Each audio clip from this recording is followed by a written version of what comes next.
start off Lamed Daled. That's 34b.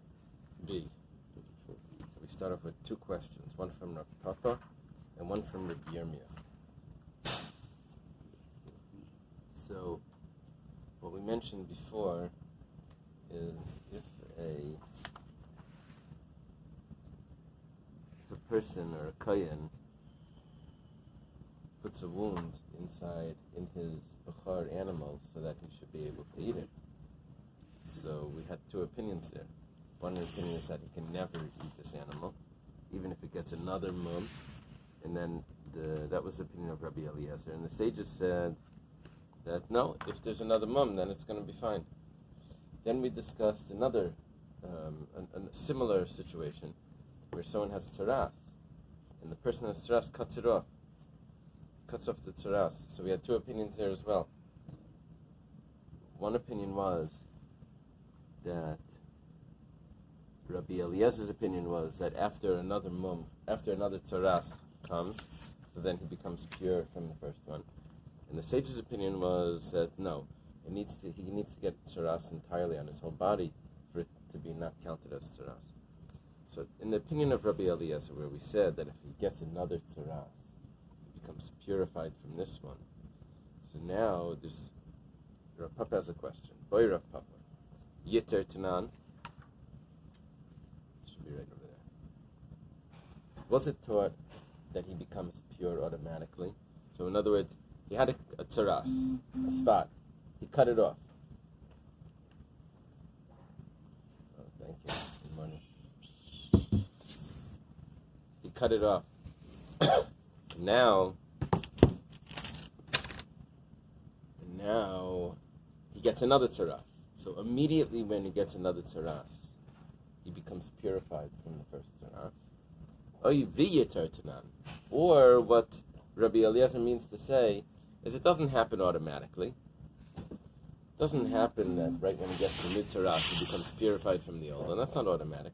He has to get the new tzaras, then get purified from the new tzaras.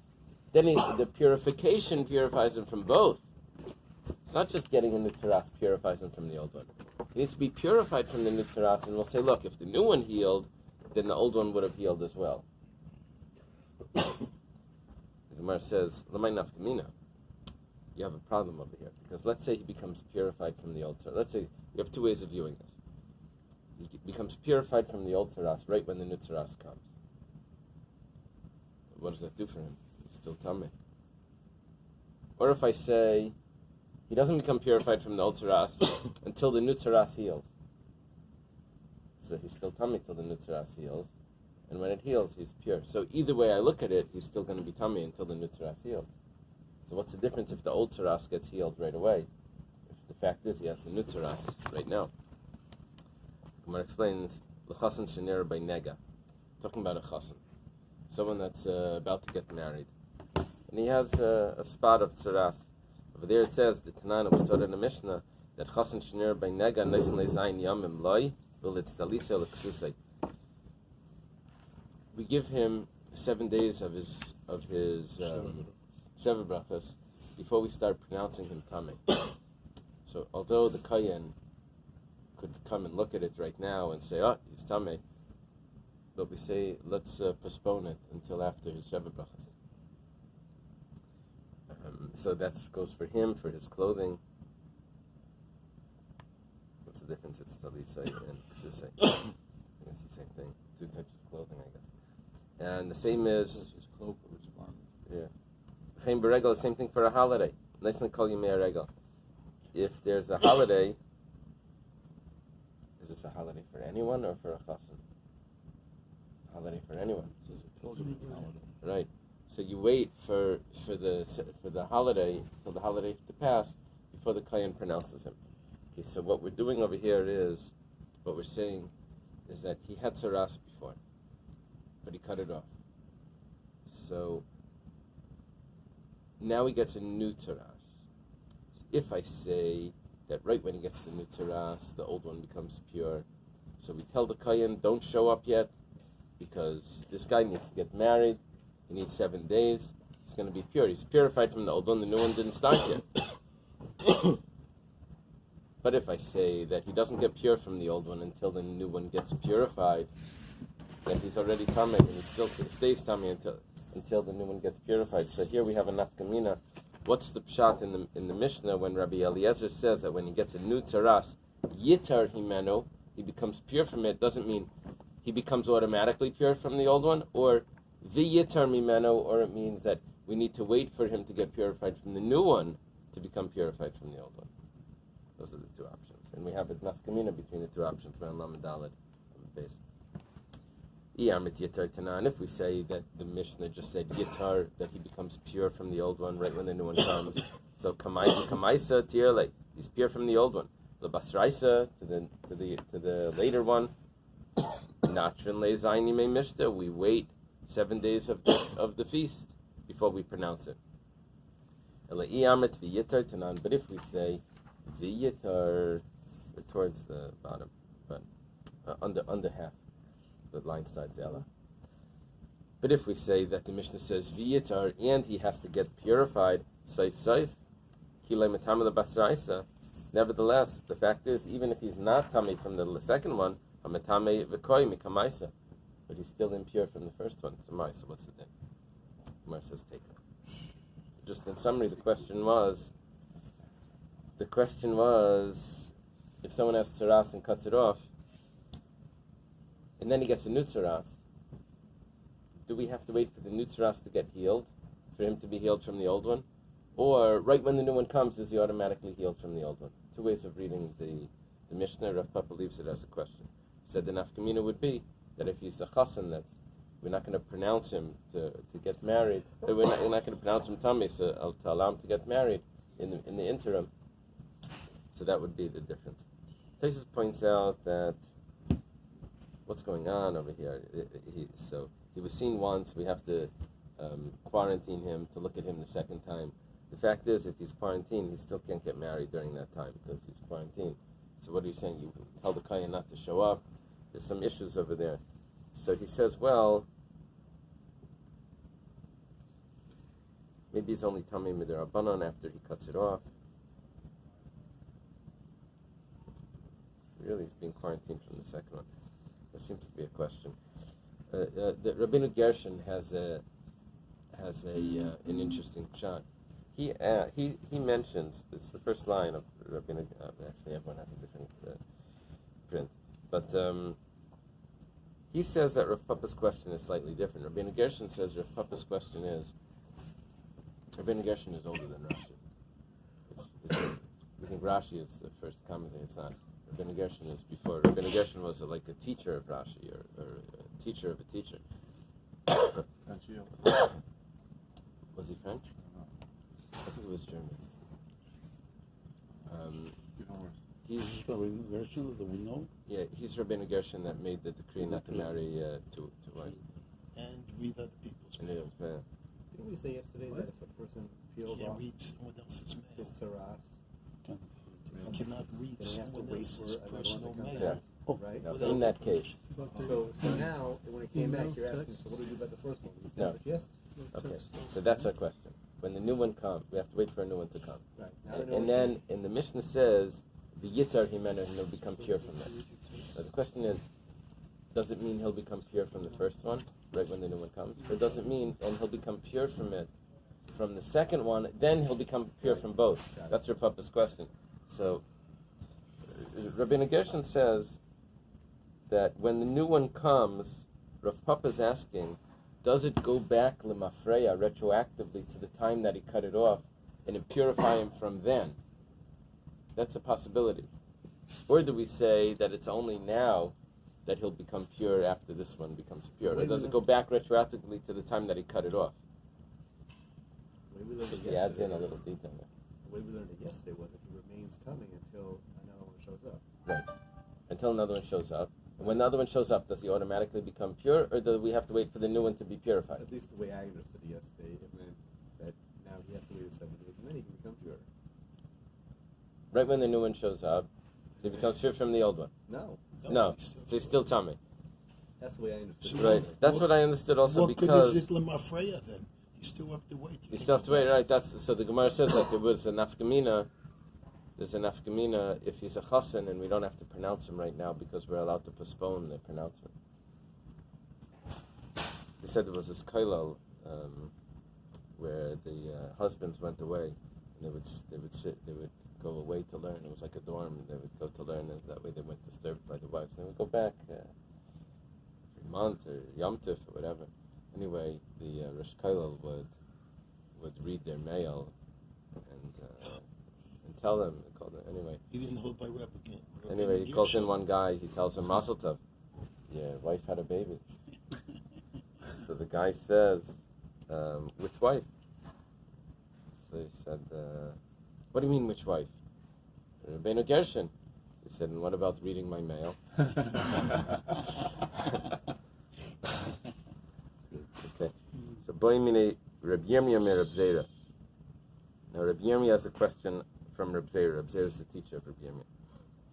It says, "Tzayrim oizen bebechar umeis ma'al leknis b'nei achrav." If someone puts a wound in the ear of a bechar, and we said that you can never use this wound. It's machlekes if you can use another wound, but you can never use this wound to allow it. Or let's say we say that you can never, let's say go according to that opinion, that it can never become permissible, Rabbi Eliezer. However, the fellow dies and the animal is alive. Now this fellow, this Kayan, that tried to get a woman, his Bechar, has a child. Now, the question is like this. Do we put the fine on the animal, that this animal can never be eaten? Or do we put the fine on the individual, that this individual can never have this animal? And now this individual isn't here. So who is this, on whose license, does it go on the license or does it go on the car? You know, like a speeding ticket or a parking ticket? So what is going on over here? Is it the animal or is it the individual? Imtim talaymar meichar. Okay, we're going to have like 5 cases here that are going to be similar questions. So another case is if someone sells his non-Jewish slave who sort of becomes Jewish when he's in his house, he has to like keep mitzvahs while he's in his house. He sells the slave to a non-Jew. So the rule is that he's compelled to. We force him to buy the slave back, even if it's 10 times the value of the slave. It goes like this. Let's say someone sells a slave to a non-Jew, umeis, and then the person himself dies. So let's say we say that the child also has to buy him back. So you see, we put the fine on the individual. I'm sorry, we put the fine on the occurrence, and so it's not on the individual, and the child also has the fine. So I should say the same thing by us, that the child also should not be allowed to ever use this animal. The Gemara says, one second, that could be the kol yoma v'yoma mafkalei mitzvahs. Over there's a problem going on, and it needs to be resolved, because this slave is not keeping the mitzvahs now that he's by the non-Jew. So that could be a reason why it's on the child. But in our case, by the Bechar, why should we find the child? The mum was a generation ago. Let the child eat it now. Imtim Talaymar, another case. If you say, Kivin Malachte b'mayedu meis, someone could leave his fruits on the tree, and then Yom Tov will come in, and he'll claim during Chol HaMoed that if I don't pick them now, it's going to be a loss. And the davar of it I'm allowed to do on Yom Tov. If there's a loss, not on Yom Tov, on Chol HaMoed. If there's a loss of money, you're allowed to work on Chol HaMoed.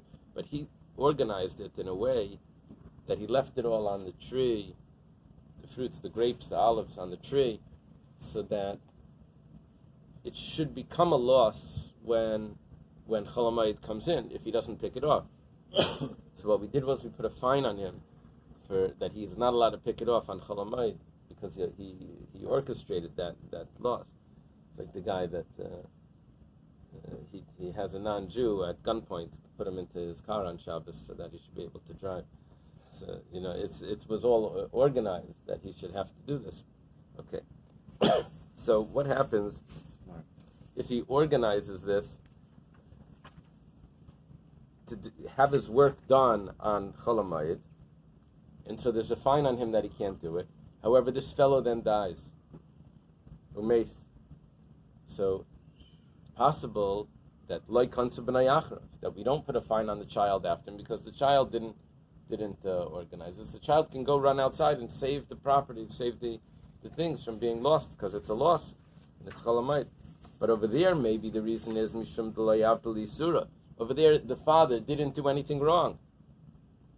He didn't do a prohibition. He just did not do anything. It was a lack of performance. He didn't do anything. So hachamai, what's going to be over here? So we have two cases where we can say opposite things. By the non-Jewish slave, we said that the child needs to buy him back. By the work on Chol HaMoed, we say the child could go do it. Could go do that work. So what do we do over here? If the father put a mum in a bechor, can the child go ahead and eat this animal?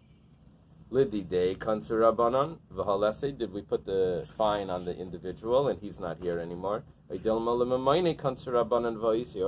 the fine put on the money, the value, and the value is here, the object is here?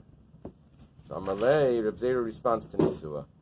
So Reb Yomi has these questions that are very they get to the heart of the matter. They get to the point. So he says it's taught in a Tanisori. It's a Mishnah or Brisa. What do they say? It looks like a Mishnah.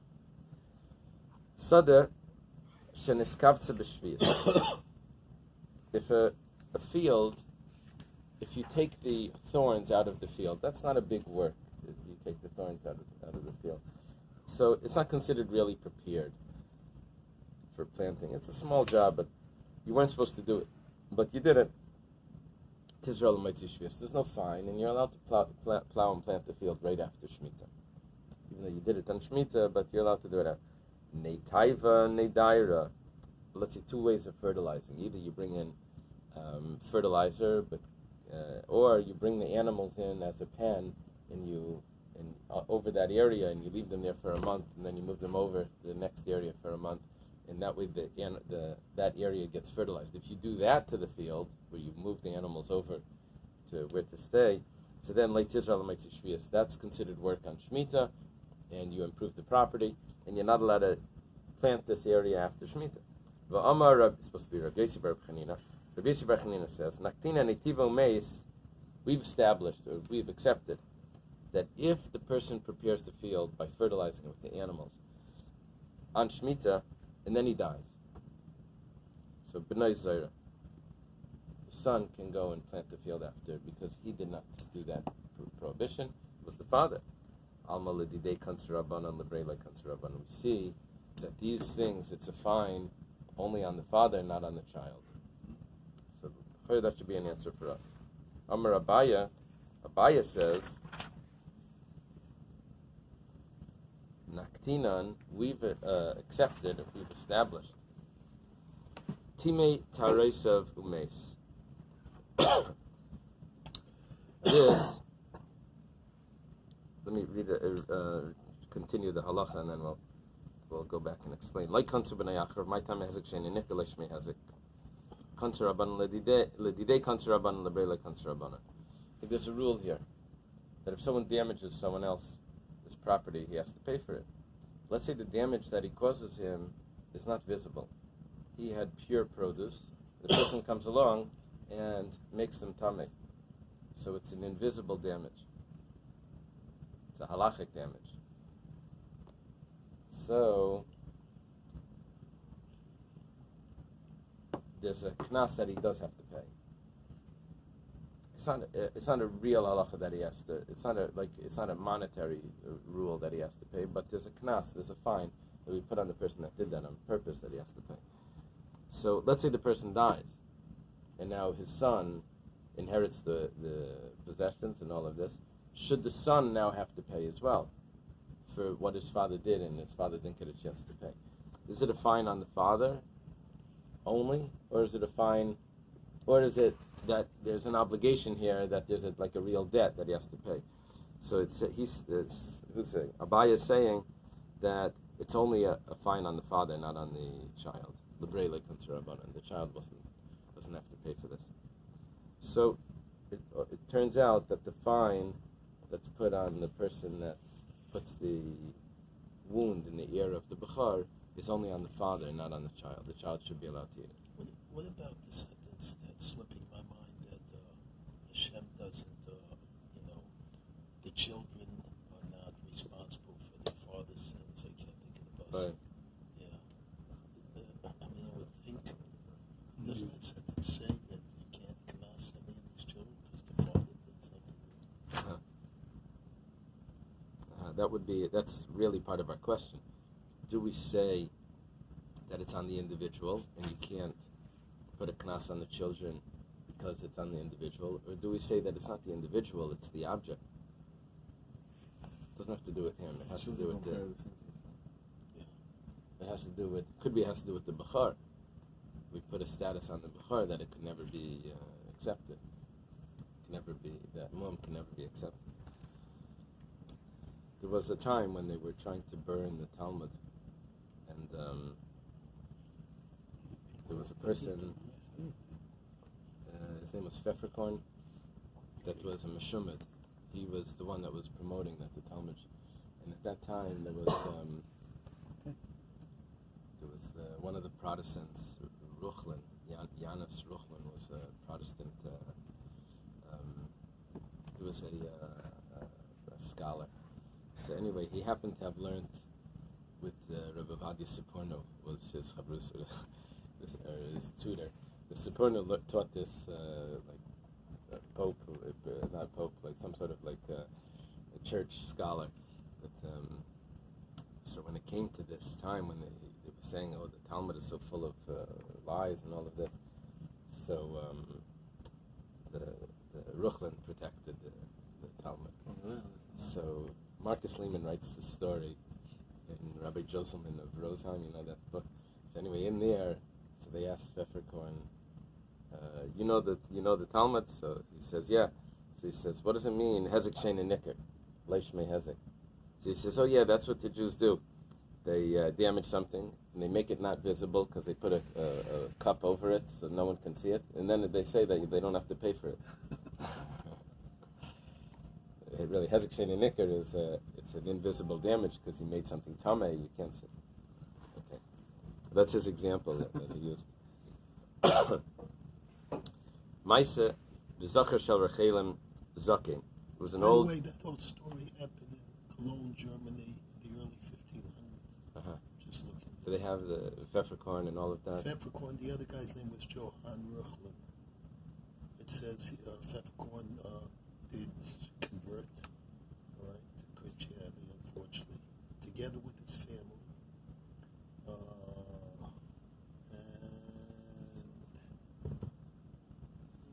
It's a long thing. It goes all about it. Yeah, it was a famous debate that went on. My wife and I lived after we got married by Pfefferkorn. How spells her The same name. So,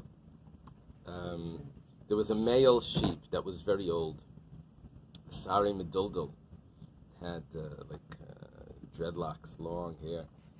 Vera'o Kaster Echad, and one soldier comes along.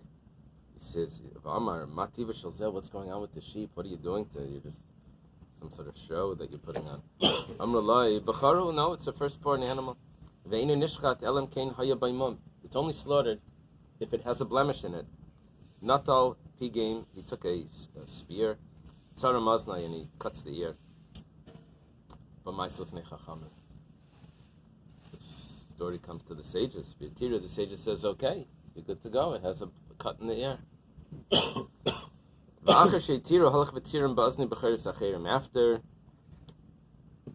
After they allowed it, he went and he cuts other bechoros, the ears. The Roman soldier? That's what it sounds like. So, then the sages said, okay, now you can't do it anymore. Now it's The now it first doesn't work. he was doing it as an act of kindness or cruelty? No, because in the first, no. The first one, they didn't tell him that about putting it in. They just said if there's a blemish in it. So he made a blemish. I don't know. Does it say out of cruelty? Could be. Okay. Pamachas. I'm sorry. The commentary says once he started repeating doing this, the reason they stopped it, it says, and the owners did nothing to stop him. The sages treated them as they had asked him to do it. Oh, okay, excellent. So that's a different. Excellent. Okay. So Pamachas. There was one time Hayatinekis Mesachkim Besada. The children were playing in the field, and Kashruz Navi Tlaim Zeba said, "Don't tell this." They tied the tails of the young animals, as a sheep. Benifskus Navi Shalechim Mem, and one of the tails fell off. And that animal was a bechor. The sages said that it's good to go. You can check it. Rosh Tiru, he saw that this was a good thing that happened. And they started to tie the tails of the animals. The sages said, no, now it doesn't work. This is the rule. The rule is that anything that's intentional is prohibited. If it's unintentional, then it's permissible. So this fits in line Now- with what you just said. The first time the soldier did it, the owner didn't want it to happen. The second Yeah. time, Not only that, this is the origin of where little kids figured out to tie scissors to get on what do you call it, on The cheers. Simchas, Oh. Simchas Torah, when everyone's getting a job, they Uh-huh. tie scissors together. So, from Rashi, it appears that the intention, it has to do with the intention of the one that's doing it. That's what appears from Rashi. From Rabbeinu Gershon, it appears from the intention of the owner. So, when you quoted that, is there a quote there, Rabbeinu Gershon? Because I think Rashi may be learning this different. Well, Yes. by what words was it? So I The can see also remember? Rabbeinu Gershom, Bartanura, grade 1. Do you remember exactly when they said it? At what You, point? well, you So I said can- it by the which words? 'Cause From this- 7. Uba Ma'aseh Lefnei Chacham V'Tiru, by the by the old sheep. But they, It was open and the door locked. 7, 8, 9, 10. They're all footnotes there. Rabbeinu Gershom seals, so Rabbeinu Gershom it says. okay. There's a bottom below. Yishim Haki Yitiru Aval Kishitzar Miyasle Choris HaChebit Yudani Das Sam Yishim Haki Yisrael. Yeah, because it was intentional on their part. Rabbeinu Gershom. Okay. I'm not sure if Rashi is following that. From Rashi, it looks like that it had to do with the intention of the one that's performing the. But from Rabbeinu Gershon, it's very clear that if the owner did not ask him to do it, then that would be, it's considered shleila daita. It wasn't, he didn't intend. The Gemara says like this: Pamacheres haya. Your pamachas. It was one time. Utricha. The Gemara says that we need this case as well. We need the case of the non-Jew. We need the case of the children, or else we wouldn't. Know that both scenarios have the same halacha. Because if it would have said only the case of the non-Jew, he's not going to get this into a habit, and because the non-Jew doesn't care about this whole thing. But the child that's going to get into the habit, maybe we should say that even the first time we shouldn't allow. Because once you allow it once, then he's going to get into this habit, then we're going to have to forbid it. But maybe we shouldn't allow the first time as well. That first tail. Yashmin and katan. If we say that it works for the child, because we won't say, oh, if a child does this wound in the animal, so we may get confused now if an adult does it and also permit that. No, so we won't get confused that the same thing should apply if an adult does it, because this is a child. It's so different from an adult. But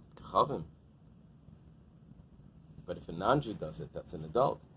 That over there we could get confused. Look, an adult, someone that's intelligent, did this, so maybe we should never allow it at all, whether it's a non-Jew or whether it's a Jew.